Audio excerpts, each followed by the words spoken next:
I'm ready. I think I'm ready. All right. Good Hang on. morning from London.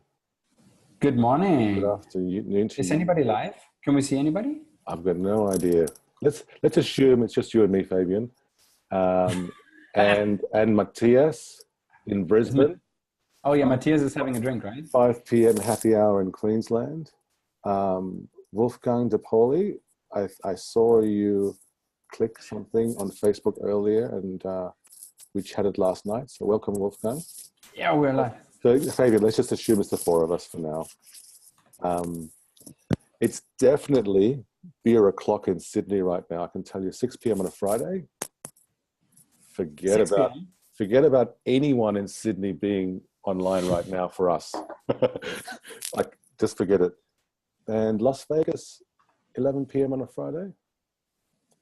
Don't know if we'll have any people left in Las Vegas, but hey, this is kind of cool, Fabian. We're chatting, and I think we might be live. Yeah, I think we have 3 people. We're good. Good. Okay, so hotel tech, lazy pricing, and industry buzz is what we're going to talk about this week. Absolutely. So who wants to go first? You or me? Good question. The second one is missing. What happened to our slides? No, it's only the preview thing Ah, okay. to Google. So you're leaving the preview on, right? Or you're putting it into No, mode now? I'll leave it like this, only because when I do full screen, then I can't see your face anymore. Oh, that's a bummer. I want to see your face. You know what? Next week or next time, we won't use Google Slides. We'll use Pages or whatever. Sorry, what's it called? The Mac one? Okay. This one. Keynote. We'll use Keynote next week, because then I can full screen and still see you. I need to see you, my Wolf Bianski. On a Friday afternoon, eh? Yeah, exactly. Well, Friday morning. Espresso o'clock. Come on. I'm right in the middle. You have coffee. I have green tea. You have beer soon. Okay. So should we try the lazy pricing stuff? So for anybody who is new to it, just like ourselves, we kind of thought it's a much more interesting thing if you can join us in the conversations and we just have a chat about stuff in the industry. So we generally break it down in a couple of areas, one being answering questions that you might require answer to. I want to ping pong around us. Second part is really just around news, then cool new startups on the planet.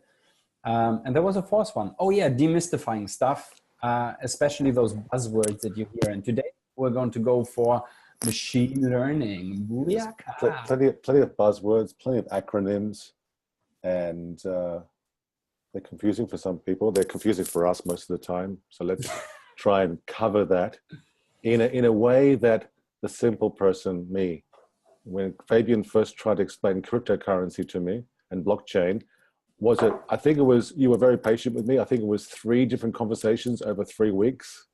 Yeah. Anything I got on blockchain, Fabian. And I still think I just know the basics. But anyway, we're not going to talk about blockchain this week. No. Let's start with, what is this? It's a stormtrooper, right? It's a stormtrooper. So it's the adoption of today's Shakespeare, right? To be or not to be, in that sense. And if you pass me over the screen, I've got a couple of questions for you, mate. Sure thing. So, hang on a second. Do this. What do you think is the worst hotel in Australia? The worst hotel? Yeah. Or what's the worst hotel you've ever stayed in, if you can say it? Oh wow. I've stayed in so many good places, average places. I don't know. At the top of my head, I can't think of the worst. Okay. You got control now, I think. You share yours. Just got to find out. It would. Oh, I'm sure there's. I mean, in Australia, I've been pretty lucky in terms of that's where I used to live, and the hotels were all pretty okay. But what does TripAdvisor say, or what does? Can we Can you get a list up of hotels? I mean, Golden. Okay. I'll put it this way. You know what? Let's just talk about Best Western. I'm not going to have a go at Best Western, but what I want to say, which I think is, well, it's my way of answering your question, is that brand consistency, let's say with Best Western, is a challenge. I was going to say shocking. I don't know. I'm trying to be PC here. I'm not trying to, don't want to offend anybody. But look, in Australia, if I stayed at a Best Western, I'd be like, okay, it's going to be Best Western. The first Best Western I stayed at in Sweden, in Stockholm, blew my mind. I'm like, hang on a second. This isn't a Best Western. No, it is a Best Western, but my God, the Best Western properties in the Nordics, the Scandinavian region are lovely. And I've met and spoken to American colleagues who, by chance, avoid Best Western at all costs in the US. Like that's your last option in the US. Oh, it's a Best Western. Then the same people come over to Scandinavia, and it blows their mind when they're at a Best Western. I don't know. Do you? I stayed in one in Bangkok the other week. Superb. I mean, I can't fault it. Right? It's you get what you pay for. Right? Essentially, the bed was good. The room was big. The shower was great. Had good power shower. The breakfast adequate, easy to get around. So it was in the heart of Sukhumvit. But let's go back to something where people can actually learn something from us here. Are you on booking.com page right now? Yeah, can you see that? Cool. Yeah, I can see it. Cool. Okay, fantastic. So let me say I want to go to Australia, and I'm trying to replicate what people would do if they never been to Oz, right? So essentially I say, okay, I'm not 100% sure when I want to go, and then I hit this magic search button. And it defaults to our top pick. And can you see up here, 19,256 properties found? Okay. That's an awful lot of properties, right? So I'm thinking, which one is the worst? Because I know your top pick, Fairshore fantastic, Elements of Byron, congratulations. So I'm going all the way to the bottom, and I click to page 67. Now, I don't know if people search this way, by the way, but anyway. No, that's just for us. Okay. My point here being, right? There's 19,256, right? Yeah. There's 15 properties per page. Okay. That means I can't see more than 1,000 anyways. So the question that I want to answer, I can't answer because they won't show me. So then I thought like, okay, they're only showing me 1,000 properties, right? Let me check out what happens if I go to any specific day. 13th December. Good day? This year, right? Yeah. 9,000 properties found. Okay. So I'm thinking, okay, when do I get my 19? Based on availability, right? Maybe. Yeah, but yeah. I'm going into January, 7,000. Yeah. I'm going into February, 9,000. Right. It doesn't matter which day I'm taking over the next 365 days. There is never more than 9,000, 10,000 properties. So where is the other 9,000? Go September 2018. Maybe it's just that it's all booked up. Could be. 7,000. But there's supposed to be 19,000. Is that what you're saying? Yeah, exactly. My point is we've just eliminated 9,000 properties. So where are those properties? Now, second of all, if I scroll down, I am still only getting up to page 67. So if you are on page rank 1001, you're out of the picture. Now, you might say, not going to happen, right? Okay, let's go to Sydney, right? Sydney, New South Wales. Let's go into my birthday, 27th of June.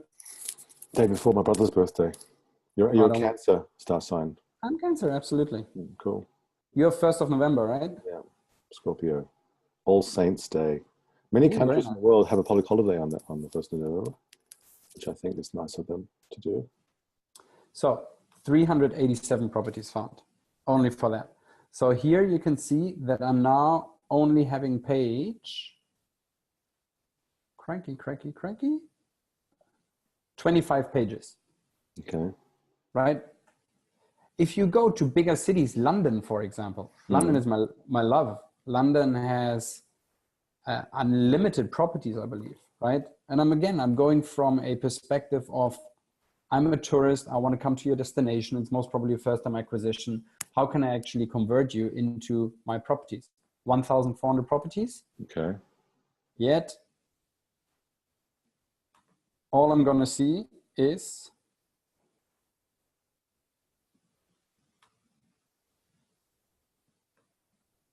1,000. Oh, is that 1,000 pages? No, that's 1,000. Oh, I see. Got it. You can't go more. So my question is, all of those hotels that don't do anything on, like, how do you get up there? Is it price? But for that, you got to change your price, no? Oh, I see. Are you saying they've been dimmed or they've been delisted somehow or they're off the grid, so to speak? Is that what you're saying? Maybe they never share their pricing. Maybe never change their pricing. Or they just sit there and hope for the best. Or they're just waiting for the market to fill up. But easiest way to get up is pricing, no? Yeah, well, you talk about pricing and Booking.com. Do you want me to show you some stuff? Let me show you some stuff here. Go for it. Let's share my screen. Okay, good. So I think I put a question out there, right? And you did a survey as well. Basically, the question was, how often, on a global basis, how often would you guess hotels change their pricing in terms of how frequent they change their pricing, in terms of how many properties do we think change their pricing daily? Now, your survey results, let me see if I can understand this. 30% said less than 25%. Change their pricing daily, yeah. They change their pricing daily. And then that's the most popular guess, actually. There are a few other guesses there. Okay, well, let me dish the results. So the source, my source, is a friend at Booking.com. Don't need to name my sources, I don't think. But essentially, according to Booking and the data they have, which is arguably the best data source in terms of market pricing, market dynamics. There's others, okay, there's other marketplaces, Expedia, etc. But anyway, let's put this into context as well. So if you go to the very bottom page of Booking.com, they have 1.5 million listings, right? But they categorize home rental, vacation rental, separately. 855,000. So basically what we would talk as the addressable market, 671,000, let's just say 700,000. I always conservatively say, look, there's 400,000 properties, because I remember Booking.com having 400,000 hotels quite clearly. And of course, they're now up to 671. So there's always debatable. What is the addressable market in the hotel market? So according to stats that were shared with me by my buddies at Booking.com, let's say 15% of hotels globally change their pricing daily. The next 15% of hotels only change their price once every 2 weeks. So that's 30%. The remaining 70% change their pricing less frequently than once every 2 weeks. And that blew my mind. It still blows my mind. And I think some people may not be surprised by that, because we're looking at the global market, including hostels, B&Bs, apartments. I mean, obviously big chain and a hotel. I mean, we talk about big chains all the time, but actually they're a very small segment of the overall accommodation industry. Do you know what I mean? It's still crazy. Come on. It's 70% of the industry is not changing prices. So how often did you change pricing at Back in the day? IHG or back in the day, Tune? I mean, fair enough. It depends, right? It really depends on what kind of high level or what kind of hotel you have and what kind of market you're operating in. Central London is different to the outskirts of Runcorn or Chester. Where's Runcorn? Oh, Chester, I know. Yeah. Next to that's your neck of the wood, or even further, no? Don't get that much. I don't really. But you still changed your pricing, right? And I hazard a guess that the 70% is not even looking at their pricing. Right? The lost opportunity is crazy. So can I just point out something for the hotel tech people listening in? The addressable market, the opportunity in pricing, whether that's distribution of pricing, whether it's pricing recommendations is huge. If 70% of all of these, let's say, accommodation providers are changing their pricing less frequently than once every 2 weeks, they would probably benefit from some pricing intelligence. But Fabian, let's just, you're Fabian now. Let's do a quick role play. I'm the owner of a property in Malaysia, right? Actually, it doesn't matter where. I don't know why I said Malaysia. Now, tell me, the owner, why must I change my price more often? We set our price. The price is good enough. Why you want me to change? That's terrible. I shouldn't even do accents. But why should I change my price so often? To teach me as an owner. It's not about so often. It's about changing in line with your market demand, right? Changing in line with your own demand and looking at your competitive set. What we see is that there's an awful lot of people. It's like the demand is coming, and I just go and say, hey, I'll take the demand, and I don't even care if I make more money. But every year we have the same school holidays. Every year it's Chinese New Year. The demand, we know it. The calendar tells us we're busy, not busy. And how? Fair enough. Okay, if you're busy, chances are the rest of the market is busy, right? Yeah. So you can monetize on that. Now let's reverse that, because people always say, oh, you know, technology price changes only works when the demand is high. No, let's do a simple calculation. I mean, we saw there is, London has 1,000 properties, right? Mm-hmm. So let's say really bad day, 50% occupancy, right? So that means... I don't think London would ever be 50%, no? Yeah, Never they'll most probably cry if it's 50%. Exactly. But imagine it to be 50%, and you will have, just for argument's sake, 10,000 rooms, right? 50% of that means 5,000 rooms are there. If you're a 100-bedroom property, that's 4,900 rooms for you to go and get. Chances are you can discount 60, 70% of that because they're sitting somewhere else out of your remit. But pricing is one element that will go into the filtering process when people make decisions. Yeah, price, right? Reputation, location. Correct. But your reputation will not change overnight, right? It takes time. You gotta generate reviews, then get yourself slowly up the ladder. It takes time to build up a great reputation. I think you can lose it pretty fast though. Yeah, yes and no. It depends when you get the bad reviews, right? If you're on Uber and you have 2 reviews, 1 in 5, you have a 2.5, right? You know but what? If I have 1,000 5s and 1, Speaking of nobody Uber, cares. I give every driver a 5. I still don't understand why you would do that. I give every driver a 5, even when they're really not a 5, because why am I busting their balls? Why do I want to? Because they're giving you a service. You're paying for a service. Randomly, they rate you. What's your Uber rating? Well, this is my point, right? I want to get, so randomly, I'm at the airport, I was bored, and I went, oh, what's my rating? I'm giving them all 5. Anyway, I think it's 4.8 or whatever. I'm like, who bucked me down? Yeah. I don't think I can see which was the trip where, like, what did I do? You need to look at it before you take the ride and after the ride. That's how you decide how I'm going to. That's too much work, sorry. But anyway, I was disappointed. It's true. I mean, everything is around dynamic pricing in the world. Even supermarkets are adopting it, right? Rice farmers are adopting it. Uber, Grab, whatever is the flavor of taxi service in yours. And then you kind of go into hotels and you kind of go like, I'll just forget, right? And I don't know if it's an education thing or if it's, I really don't know. It's just mind blowing. You're right. There's a lot of education to do in let's call it the long tail, all those small independents, actually at all levels. However, I think what hoteliers need to realize, if they don't already, is that consumers are already educated towards dynamic pricing, the Uber surge pricing, but also the airfares.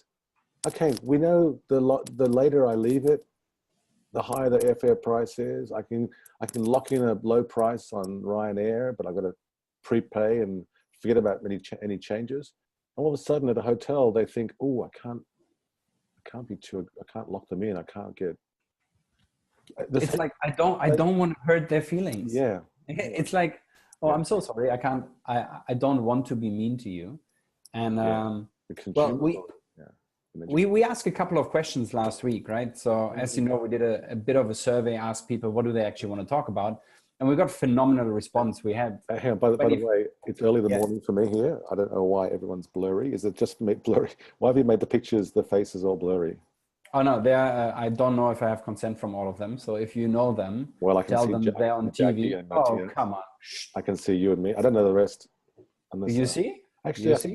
think I can guess. But anyway, go ahead. You can Google image search. So we did this survey question about which questions do you want to answer, and that's one of the things that kickstarted our idea for the two smart fellas. That's right. To answer those questions for you. And one of them was really around, is your pricing a result of your forecast, or is your forecast a result of your pricing? Now, Mr. Munoz, Well, what's your story on I that? remember this question, and I answered C, because I don't think you've put down, in my opinion, the option, which I believe is relevant to this. So, do your forecast drive the price, or does the price drive the forecast? And then, so let's just talk about forecasting. It's dynamic, it's variable, it's a moving target, but a forecast is an input. A forecast is an insight into what do we expect tomorrow, next month, next quarter. And based on that forecast, we then take actions. I'm not just talking about pricing, but let's talk about what are we now? It's November? Is it November, right? Okay, so November. Let's say the forecast for the dates in between Christmas and New Year, so December 26th to 31. We're looking at a lull. It's a drop. The forecast says low demand. Let's say it's a corporate hotel. So the corporates aren't traveling. Okay, great. So if we have that kind of granularity in our forecast, that reliability and accuracy to say there's a lull between December 26th and December 31, great. Trigger the campaign, trigger the demand, do some demand generation to then give you some base. If you can basically stimulate demand, if there is a way to stimulate that demand. In other words, C is that it's a dynamic thing, and we're looking at, it's circular is what I'm saying. Forecast pricing, and then the output from forecast should always be campaign or demand generation. And so I say C. I'm not sure if I can explain that correctly or clearly. But it was interesting when we discussed with more and more people on the how do you call that, the LinkedIn, you did it, no? the LinkedIn chat, right? It was interesting to see that a lot of people actually differentiated and said, hang on one second, it depends, I'm talking strategy and long-term or short-term tacticals, right? So in the sense of that, my forecast is really a mashup out of my pricing. When I do my forecast for long-term and I set my price positioning and my strategy. So essentially they saw a differentiation between price positioning and pricing itself. And I have to agree with that. Normally when you do your budget, when you do your long-term forecast, you say, okay, what can I do? What kind of marketing activities do I do? What can sales go out there? And you look at all the things that probably are not impacted directly by your retail pricing. That's also not once a year thing. That should be a daily, weekly at least. Come on, we have seen that 70% of people don't look at their pricing every 2 weeks, right? True. We're now saying everybody is forecasting every week. Well, the tech is there. The tech is there, right? That's my point. The tech is here, right? And fair enough, you're talking about product positioning, product differentiation, what you want to do from a long-term perspective. And I agree, in that case, forecast is most probably driving more of your pricing or your price positioning. And then when you come into your booking window, all of a sudden it seems like, no, my pricing is driving my forecast. And for me, it's like, no, it's still your forecast driving your pricing, right? If your forecast outside was good and your forecast inside is solid, then why should I change my pricing? If I pick up 20 rooms and I know that I'm going to pick up those 20 rooms, the question is not, should I change my price again? I should only change my price if there's an exception to the rule, right? Yes. And the question for you though, does the price elasticity of demand influence that relationship between forecast and price? Oh yeah, of course. I mean, elasticity of demand is function is the demand of price, price is the function of demand, right? So you can reverse engineer however you want these days. Mm-hmm. But overall, I think people do that parallel in their minds. How busy am I going to be at that? It's not how busy am I going to be at that price. What they're looking at is, dear Mr. Owner, I'm going to be 80%. Mr. Who? Right? Dear Mr. Owner. Who's that? Oh, Mr. Owner. Mr. Owner. I thought I heard Rona. I was like, who's Mr. Rona? Yeah. Sorry. Mr. Owner. Hey. So I'm going to be 80%. What prices are we charging? Oh, we're charging $150. Okay. And that's generally where then a small conversation is, oh, we should be 160 or 140. Instead of the question is, okay, if I drop to 110 right now, will I get 90%? Yes. Well, what you're just saying now, I think, let's say quite visually. So I remember in the early days, not even the early days, I remember price match times, and I'm sure it's the same with Logic and other RM systems. You look at the evolution of price within a competitive set. So here, can you see my hand? Can you see my? Yeah. Okay. So here is today, arrival date. No, sorry. Here's the arrival date. And this is, let's say, the last 45 days. And you see the price evolution visually should roughly track like that, right? And then we see competitors like we're here, drop price, drop price, drop price. What you're saying is, if your forecasting and pricing is correct, here's your forecasted price, and you should almost be flat towards it, or at least gradually move up towards it. You know, I should have a slide for this, but anyway, do you see what I'm saying? Yeah, and you see, I mean, I looked at hundreds of properties, and there's this heartbeat movement, and it seems to be like, hey, we have picked up something, Eric, let's move our prices. Move our price, and then you kind of go like, nobody's booking our hotel anymore. Let's drop the prices. Wow, people are booking again. You kind of have that heartbeat moment where you just go like, you're serious? When you visualize the data, you also see things, obviously see flat lines. Like no change of price. And then you actually look into it. This was properties in Paris. And it's like, oh, that hotel actually, the revenue manager left. No one's replaced them. They haven't changed their pricing. It was easy for us to see graphically and visually. And then there are, I mean, I'm talking about RM, but there are real-time rate shopping tools that surface this stuff as well, right? So we did a survey with eHotelier. Right? 700 people surveyed. Yeah. Most of them GMs, revenue managers. And which about country? Which region? All of them. Okay. Global. 60-70% of people said we have a revenue management system. Right? And we didn't differentiate between brand or non-brand. Right? 60 have a system. Have a system. Okay. Correct. That's high. Yeah, you could argue that it's most probably it kind of contradicts the statistics that we have of the 70% not changing prices. The Hiltons and the Marriotts. Yeah. But when we then ask, okay, is it beneficial? About 70% of people said it extremely beneficial, very beneficial. And then you had beneficial, right? Now, if it's so beneficial, I don't understand why people don't go for the technology. And even one step further, why wouldn't you go on autopilot? Do you know what I mean? I have your car, you mean? No, for my hotel pricing. Oh, okay. Well, I think, there's, you're saying, why wouldn't you just go autopilot? I think that I'm going to put my ideas hat back on, and that's where we first met. To be clear and just full disclosure. To be clear, we did not meet before. No, that's right.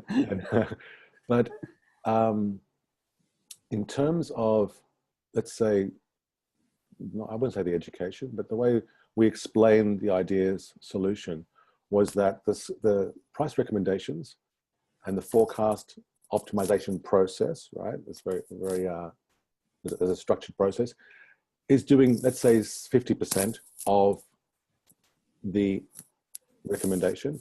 The last step is the human validation, because the algorithm in ideas or the how it's been designed is that it cannot know all of the variables into the price recommendation. And the example I'll give you is the ash cloud. I think 3, 4, no, maybe 6 years ago now, 7 years ago. Remember that volcano erupted in Iceland, and there was an ash cloud that went all. Nobody flew anymore. Yeah, exactly. So I was in Adelaide, actually, in South Australia at that time, Stanford property, and ash cloud. While it hung around, no flights in and out. So actually, the hotels were full. It wasn't that demand dropped. Yeah, sure, people couldn't arrive, but there's people who were leaving couldn't leave, and then you had local people who were just driving in. So the hotels were all full. Now, what I was always told was the nature of an algorithm, whether I'm speaking about ideas or something else, but the nature was conservative. In other words, where there was an unexpected and outlier impact on demand where price should spike, and that it's arguable there whether we should be spiking prices when people are trapped because of an ash cloud. But equally, if there was a political incident or a terrorism attack where demand dropped, the algorithm, the nature of the algorithm was too conservative on the down and also the up. And that's where the human can use that information, that very, very local information, to agree on the price recommendation or be slightly more aggressive or slightly more conservative. You know what I mean? Yeah. Hey, Evan. Hi, Evan. I should do D&D, right? Hey, Evan. If Hey, you're Evan, online, good morning. How are you, mate? We've got 4 reviewers now. Evan's. No, I'm sure if we'll send it out afterwards, it'll be all right. I want to be interested to hear, before we go into algorithms, that literally, while we can talk algorithms, we have no idea about the math behind it. Yeah, but you know what I mean? You asked about autopilot. I still think that there needs an input from a human. I don't know. Do you agree or disagree? I think with the advances that we have done in technology, it's less risky now than ever to do that, right? Okay. But then you can argue, most probably a data scientist will say, oh, but what algorithm are you using? Are you using a K-cluster? Are you using a naive? Are you using a decision tree map, right? Those are different kind of algorithms that are used in machine learning, right?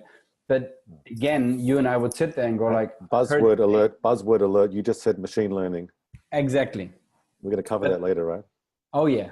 But I'm interested to hear now, what caught your eye this week? What made you go, yes. Booyaka? Yes. Hey, it's nice actually having these, what do you call them? These slides here. Yeah. Because I can see what's coming up. Anyway, we'll keynote next week. Anyway. Okay. I like Smart Travel News. It's a Spanish publication. I recommend all Spanish-speaking people to subscribe. So this week, according to a survey from Airbnb, so según Airbnb, solo un 46% de los españoles elegiría un hotel para sus vacaciones de Navidad. Basically, they're saying only 46%. And with these kind of headlines, I'm like, why are you saying only 46%? It's just 50%. It's 50-50. They're basically saying only 46% of Spaniards are going to stay in a hotel for their holidays this Christmas. That's only 46%. Where's the rest staying? Airbnb? Well, Airbnb is saying Airbnb. That's the inference. So I mean that caught my eye, in the sense that I'm an Airbnb fan. I'm a hotelier, and a lot of times in public forums or conferences, technology suppliers or hoteliers feel like, oh, I have to keep stum about Airbnb. I'm a hotelier. The conversations about booking directly and the OTAs, Airbnb is a taboo subject. I've actually worked in some places where don't talk about Airbnb. That's a separate conversation for a beer or a coffee. However, I have a strong opinion as a hotelier, as a hotel tech supplier on Airbnb. I think what Airbnb have been able to do is offer something, a unique local experience. And there's obviously consistency issues here, and there are some great Airbnb experiences. There are some not so great experiences, right? And I've used Airbnb a lot. At one point, it was my first port of call. When I was with a startup, that's the first thing I looked at, and I wasn't suffering. It wasn't a terrible experience. I used to say, if I'm staying in a city 3 days or more, that's Airbnb. but then in some cases, I just stayed overnight. The only hassle for me was picking up those keys and coordinating with the owner. But basically, one of my best Airbnb experiences was a Paris visit, and I was staying in a hipster neighborhood, Canal Saint-Martin, and I chose a very hipster apartment in the hipster neighborhood, and I was hanging out with hipsters. I was having a Parisian hipster experience. It was awesome. But this apartment was very, very cool, great location. But the owner had handwritten a list of recommendations, which Airbnb encouraged the owners to do. Sometimes it's a crappy piece of paper, typewritten with typos in a plastic sleeve. Other times it's whatever.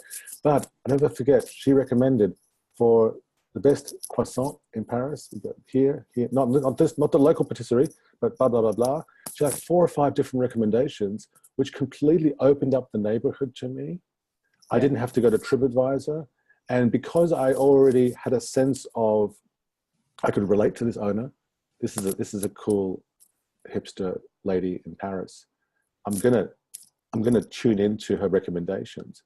It opened up the city. It opened it up in a way that, okay, let's flip this around into the hotel experience. And this is where the crux of my point is leading to, where how many times you've checked into the hotel and it's like, okay, credit card, please, blah, blah, blah, blah. Breakfast was at 7 o'clock in the morning. The elevator's over there.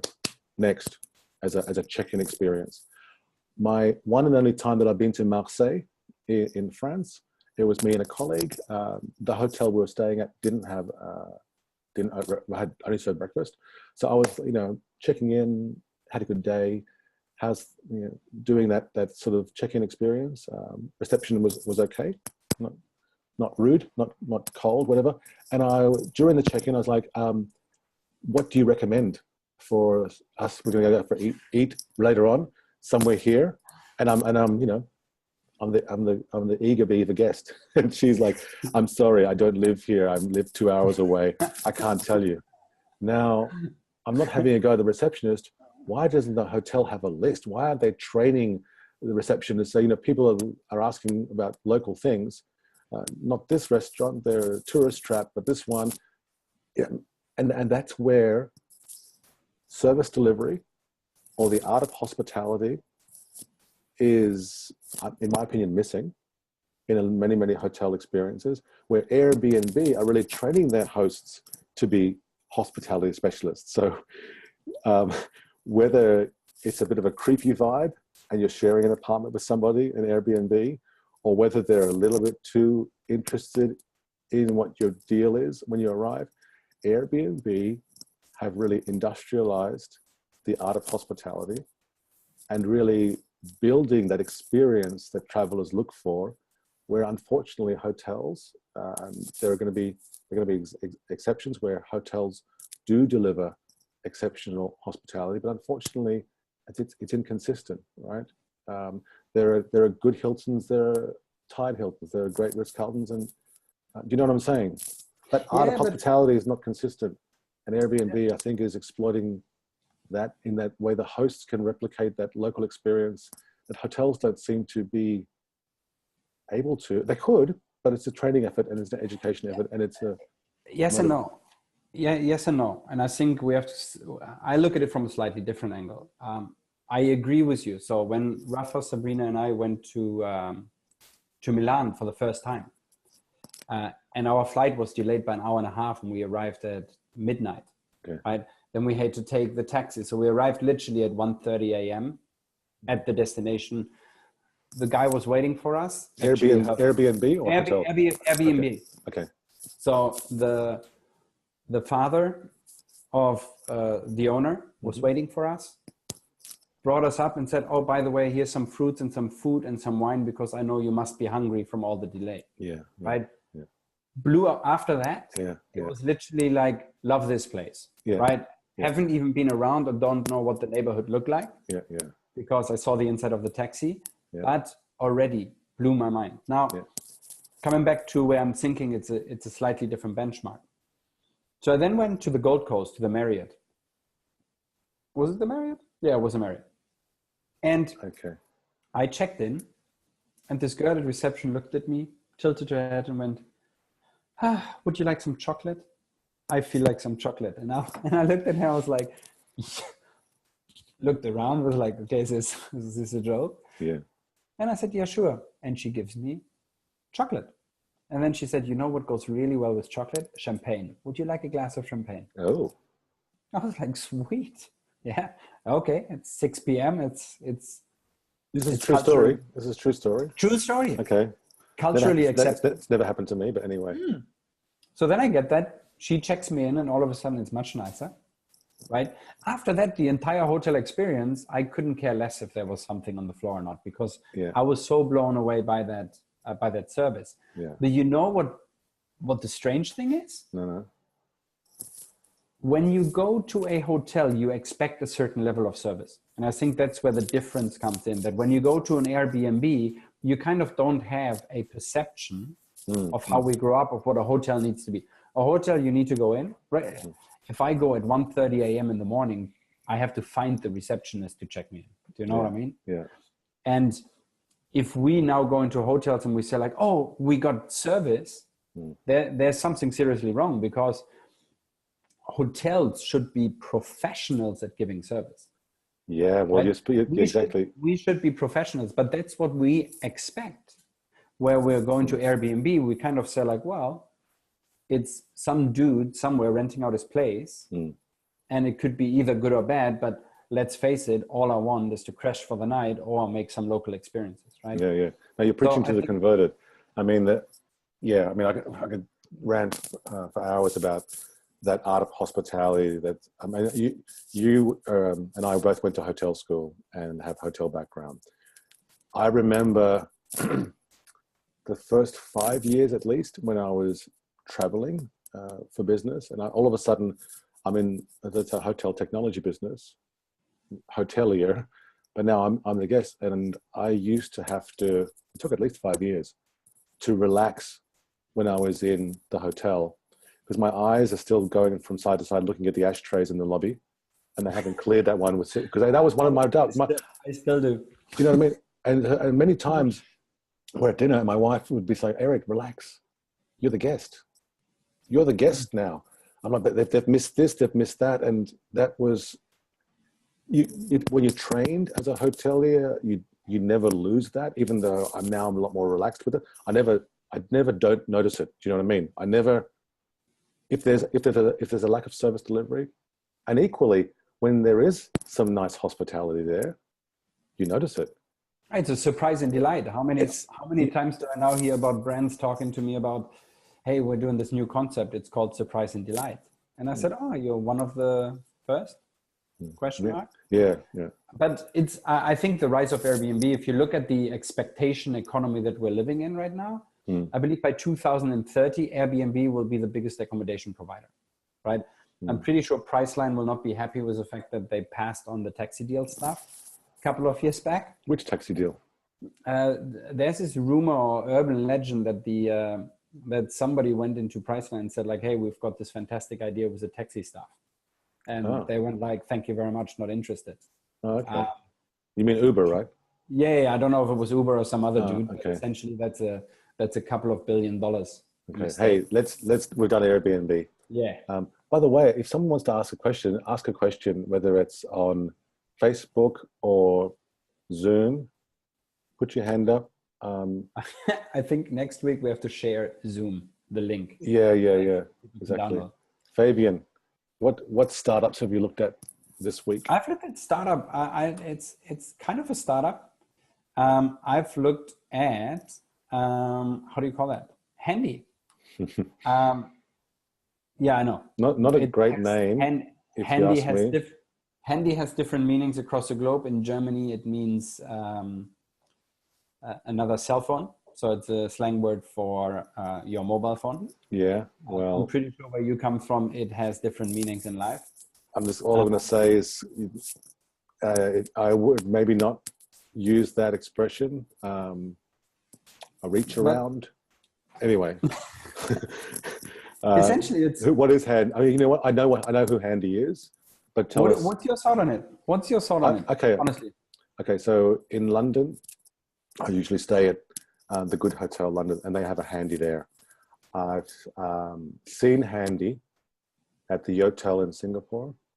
I've seen it at quite a few properties. Honestly, not once have I even picked it up. I've got two phones that with me. I've got data roaming. Without even picking it up, don't even know what it does. The one benefit in Singapore was it actually illuminated the time. So when I walked in and out of the room, rather than looking at my own phone for the time, I can just glance down and go, oh, okay, it's 6 o'clock. So I've never picked it up, never used it, because I have data with me. I'm online. I'm a connected person, whatever. Yeah. So am I missing something? Is it only for tourists, or who's it for? Yeah, I don't know. I think the initial idea, I remember that we looked at it when I was back at Tune for Alice. Alice was an in-room kind of app, right? Okay. Where you pick it up and you could do anything with that device. But the industry is going to bring your own device. Roaming charges are being dropped, as we see in Europe, UK, everywhere else in the world. You have crypto guys who are going after that to open that up in a decentralized fashion. So there's a lot of movement in that part. So that leaves you with the in-room experience, kind of the in-room concierge. And but you have Wi-Fi in the hotel, right? Correct. But a friend of mine went in there and tried to order room service and couldn't find the menu. So he ended up calling who they pointed him back to the Handy, and he was like, but I can't find it, until he went down with the thing and let them show it to them. Oh my God. So just take the order over the phone. Anyway, so is it a guest service thing rather than using the phone? I think it tries to be your companion. And I can see, like, for my parents, it'll be okay. If you're not a business traveler and you want to save money on your roaming charges, right? It's fantastic. You can take it out. My parents could call me. So if you visit friends and family in other destinations, you have a telephone number that you can call them with locally. So I can see some of the benefits. Or WhatsApp. Well, WhatsApp, yeah. My mom WhatsApps me and then calls me to say if I got the WhatsApp. Oh, quickly. Right? Can you see what I'm wearing here? I'm not sure. I can't see myself. Peru. So I have a WhatsApp group with my family. So my mom, my brother in Sydney, my sister in Abu Dhabi, and me in the UK. I think my brother WhatsApped me on Tuesday to say, hey, there's three sudden death matches coming up in the World Cup qualifiers. Australia playing Honduras in Sydney, Denmark playing Republic of Ireland, and Peru playing New Zealand, the All Whites in football. Australia won, Denmark won, Peru won. So for the first time since 1982, you see my little thing? Peru have qualified for the World Cup.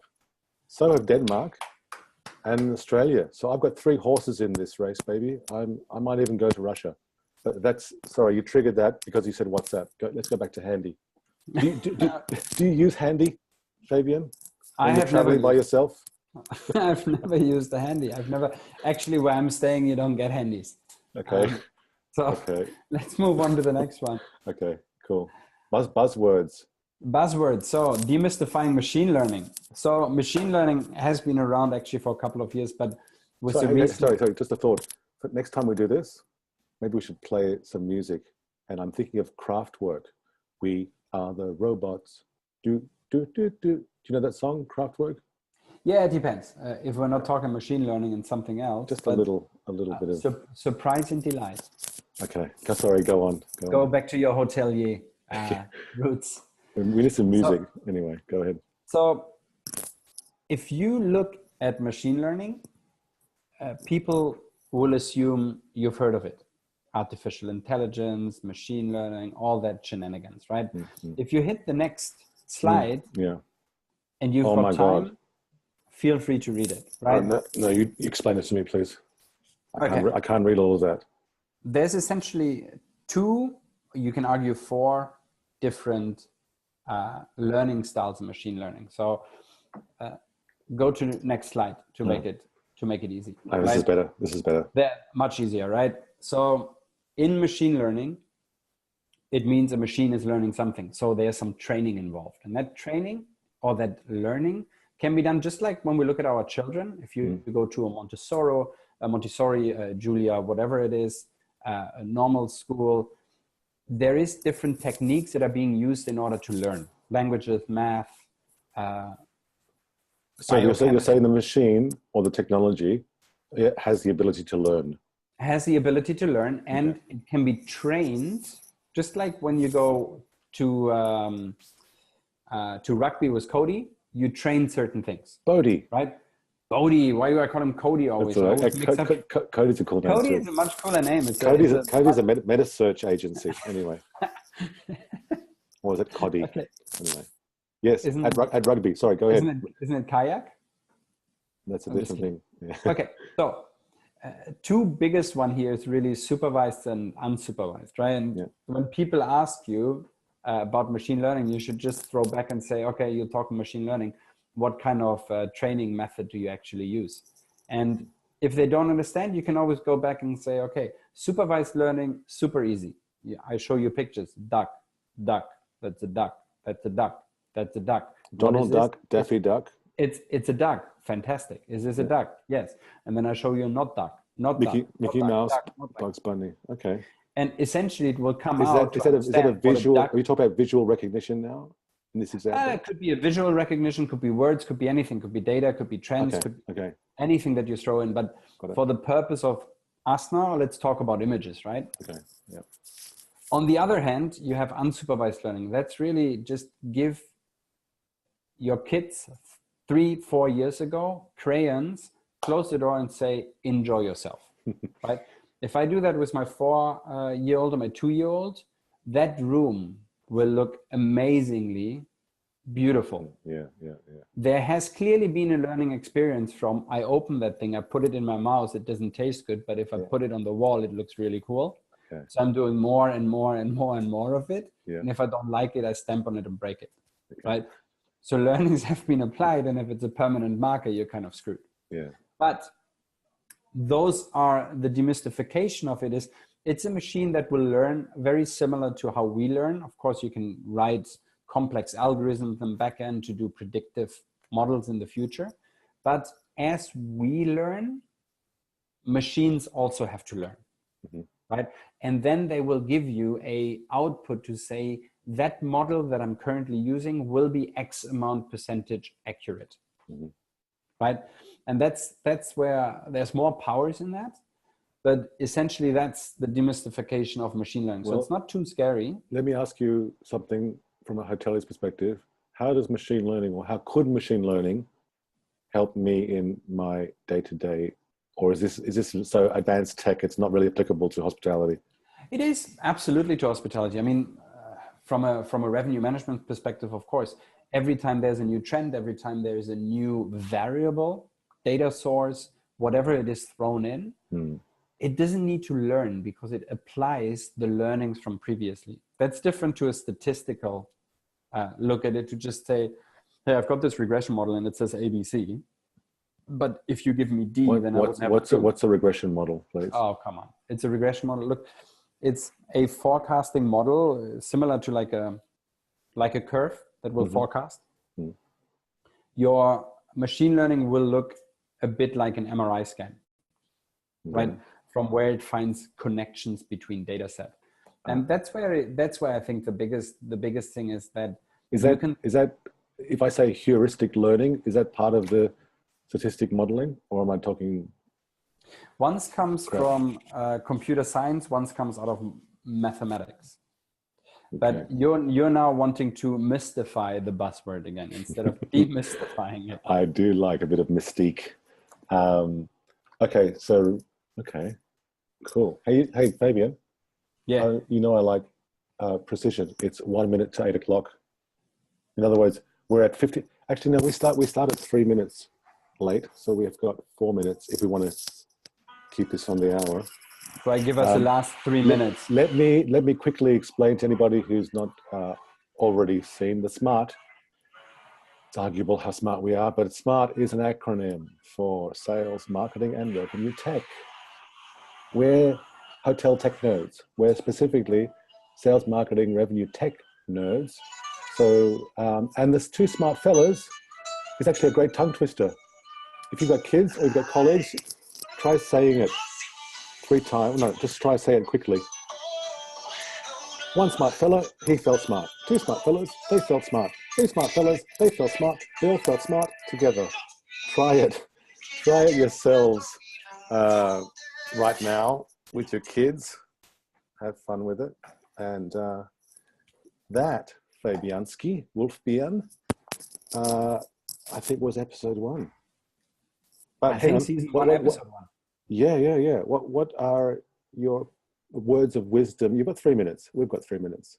Okay, but I think the key thing for today was really pricing. You can. How do we get this tech to work? This Facebook Live thing. That's, for example. That's number 1. Yeah. But I think the words of wisdom for people is really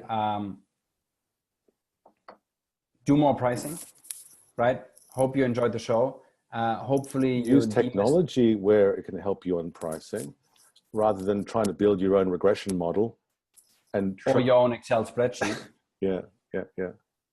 But actually, I think what I'd like to share is that I never use the word expert, because I'm learning every day.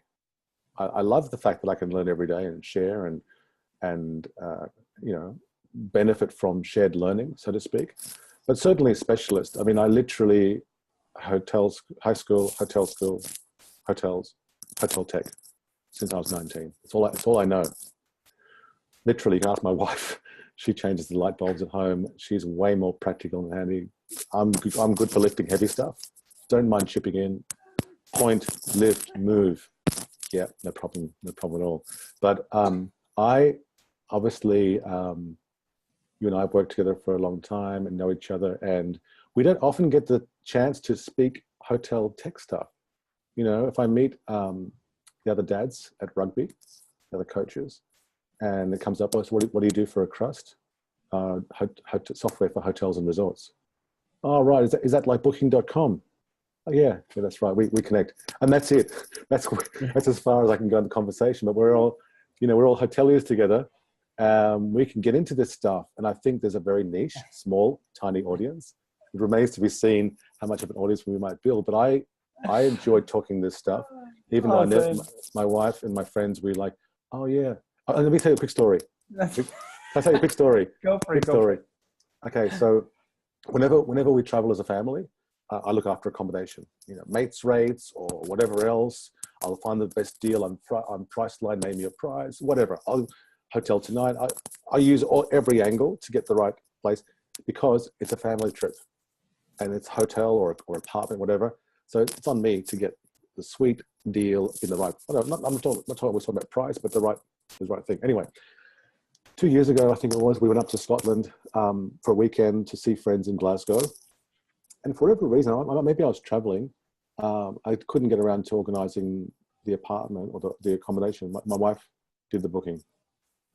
And I didn't even, she's from Glasgow, she's got it. So she'll find the right location, blah, blah, blah, blah.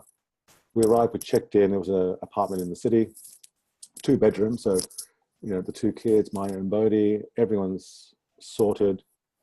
It was fine, good location. And then we were at our friends for a barbecue, Kirstine and Damon. And during that barbecue, we're in the backyard chit-chatting. And I said, oh, I just realized, that's right, sorry. Kirstine asked, how's the apartment? How's the place you're staying? I'm like, it's good, it's fine. And then I realized, Ash, I forgot to ask you, who did you book it with? Where did you make the booking? Like, what did you use? What? She said, well, I just went to Google. And I'm like, deep breath. Yes, I know you went to Google, but from Google, did you go Airbnb, booking.com? Like, where did you book? I mean, this is, we're friends, right? So I'm saying, like, this is kind of stuff that this is what I kind of do. So when I say, how did you book?